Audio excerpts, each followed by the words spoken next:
हेमंत बरुआ जी को अंतर्राष्ट्रीय ज्योतिष आर्य अवार्ड मिला है, तो आप उस पर क्या कहना चाहेंगे? मिशन जागृति ने ये जो आयोजन किया और आप भी यहाँ पर उपस्थित हुए। ये हमारे लिए, हमारे वार्ड नंबर 8 के लिए, हमारे फरीदाबाद के लिए बहुत ही सौभाग्य की बात है कि हमारे यहाँ रहने वाले हमारे साथी श्री हेमंत बरुआ जी को एक अंतर्राष्ट्रीय पुरस्कार मिला है ज्योतिषाचार्य जी में।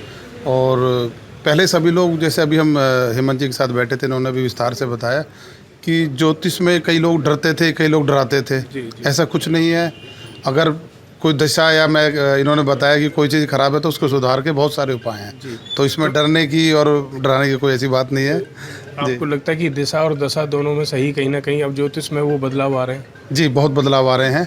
पहले क्या था, लोग सिर्फ किताब पढ़ के ही कर देते, कुछ भी बता देते थे, पर अब इन्होंने प्रूव किया है एक एक चीज़ को कि जो भी, जैसे मांगलिक दोष अभी बताया या कालसर्प दोष के बारे में बताया, लोग डराते थे या कुछ वैसे बताते थे, ऐसे कोई डरने की बात नहीं। हर चीज़ के उपाय हैं ज्योतिषाचार्य में। जी।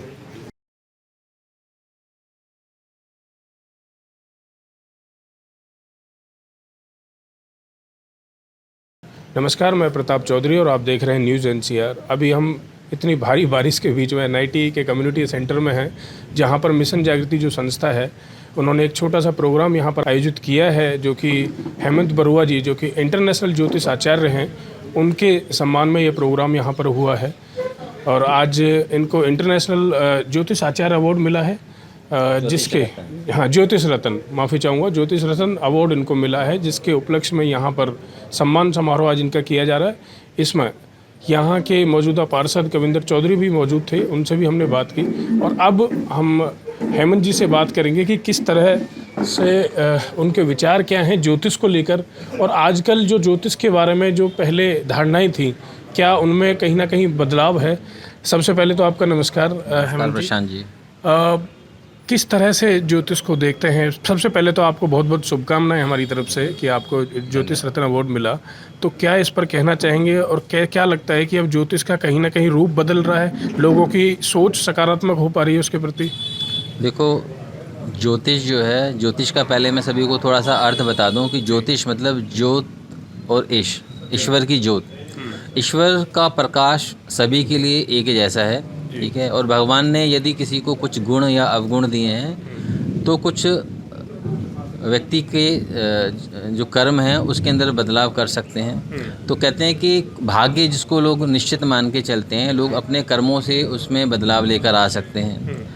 अब दोष ज्योतिषीय हो या व्यक्तिगत हो, उसका सुधार निश्चित रूप से किया जा सकता है। हर तरह के उपाय उपलब्ध हैं, पर मेरा जो मानना है वो यही है कि उपाय ऐसे होने चाहिए कि जो सभी के अप्रोच में हो, सभी लोग उनको अफोर्ड कर सकें।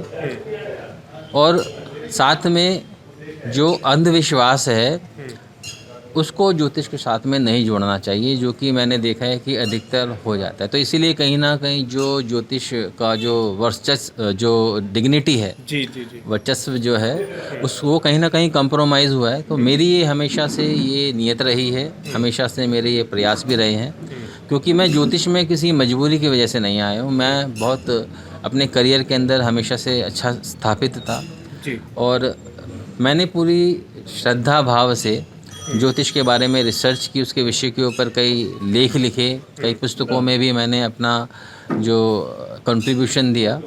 और मेरा खुद का यूट्यूब चैनल है, जिसके माध्यम से मैंने जो ज्योतिष को लेकर जो मिथ हैं, जो भ्रांतियाँ फैलाई जाती हैं, उन सभी का मैंने खंडन भी किया है।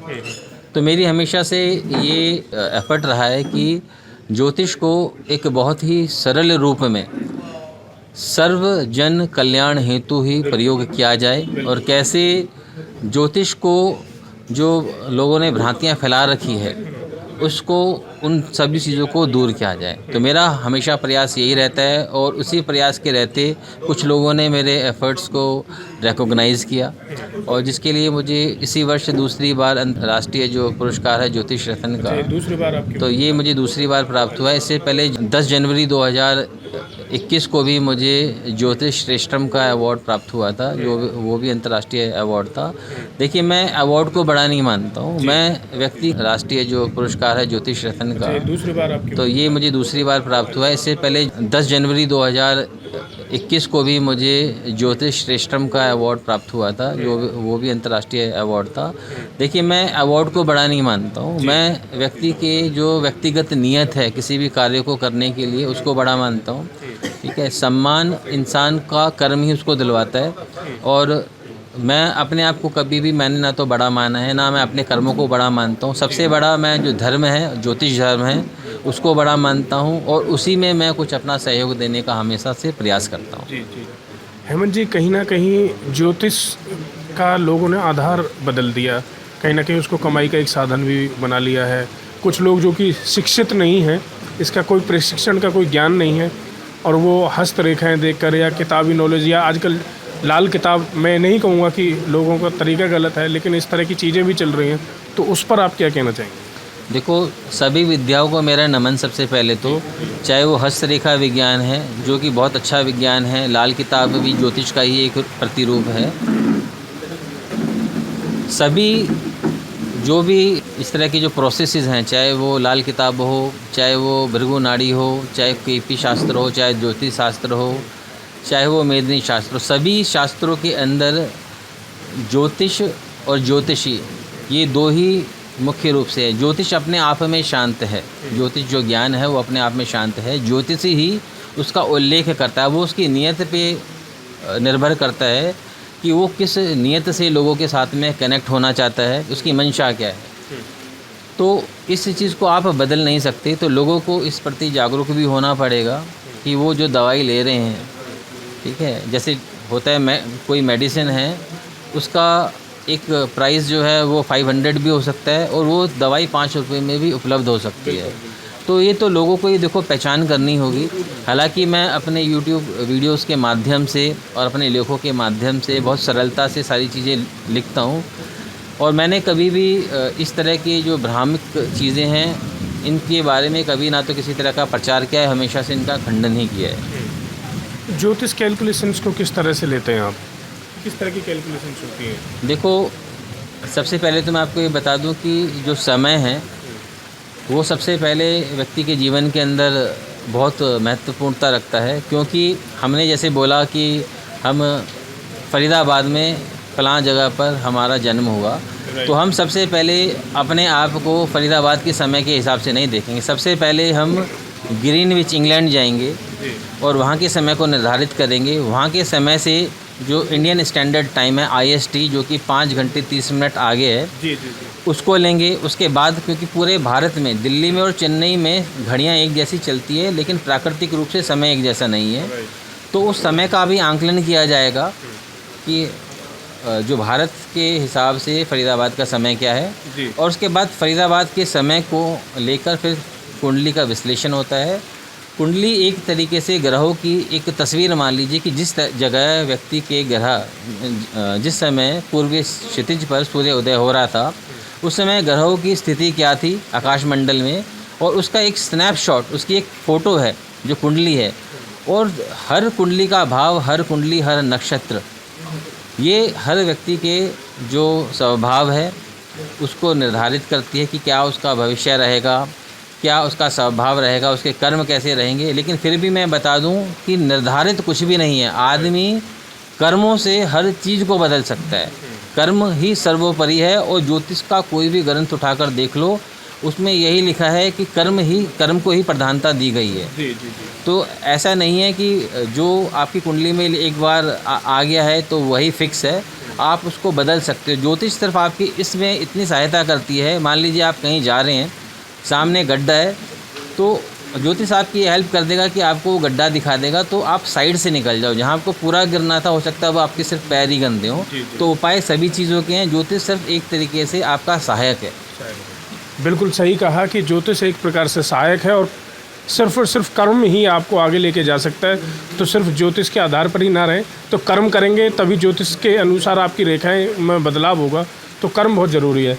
मिशन जागृति से हमारे साथ परवेश मलिक जी हैं। मलिक साहब, बड़ी बारिश के बीच में आपने प्रोग्राम किया है, इतनी बरसात हो रही है, तो मतलब क्या कहना चाहेंगे हेमंत जी के लिए? ये हमें गर्व का विषय है और ये आज से नहीं, कई सालों से इसमें प्रैक्टिस में है। और जब से मिशन जागृति के साथ संपर्क में आए तब हमें पता चला कि हमारे साथ भी कोई इतनी बड़ी महान हस्ती जुड़ी हुई हैं और जो कि बिल्कुल धरातल पर रहते हैं और बिल्कुल डाउन टू अर्थ हैं। तो हमें लगा कि नहीं, ऐसे व्यक्ति का हमें ज़रूर से भी ज़रूर सम्मान होना चाहिए और ऐसे व्यक्ति का फरीदाबाद के अंदर, फरीदाबाद के लोगों को पता होना चाहिए कि हमारे शहर का एक ऐसा बेटा है जिसको अंतर्राष्ट्रीय स्तर पर ख्याति प्राप्त है, जो कि अंतर्राष्ट्रीय स्तर के ज्योतिषाचार्य हैं, जहां पर लोग हज़ारों किलोमीटर दूर की यात्राएं करते हैं, हज़ारों लाखों फीस देते हैं और वो ऐसा ही एक व्यक्ति, ऐसा ही आपका भाई, ऐसा ही आपका बेटा आपके बिल्कुल पड़ोस में रहता है। तो ये फरीदाबाद शहर के लिए बहुत बड़ी और गर्व की बात है। इसी मान सम्मान को ध्यान में रखते हुए आज हमारी पूरी टीम ने कहा कि भाई हम अपने भाई का, अपने साथी का मान सम्मान करेंगे। बहुत बढ़िया विचार हैं परवेज़ जी के। और हमने भी अक्सर देखा है कि इस तरह से अगर कहीं ना कहीं कोई साथी ख्याति प्राप्त करता है तो उनका पूर्ण रूप से और बड़े अच्छी तरह से सम्मान करते हैं। तो उदाहरण आज का है ही। मैं चाहूँगा थोड़ा सा साइड का विजुअल्स और आप दिखाएं, और जो हमारे साथी यहाँ पर बैठे हुए हैं उनको भी विजुअल्स के माध्यम से आप दिखाएं कि इतनी भरी बरसात में भी आज सभी लोग उपस्थित हैं यहाँ पर। तो और ये सिर्फ और सिर्फ मिशन जागृति की टीम ही इसको कर सकती है। बाकी हमसे जुड़ने के लिए धन्यवाद और देखते रहिए न्यूज़ NCR।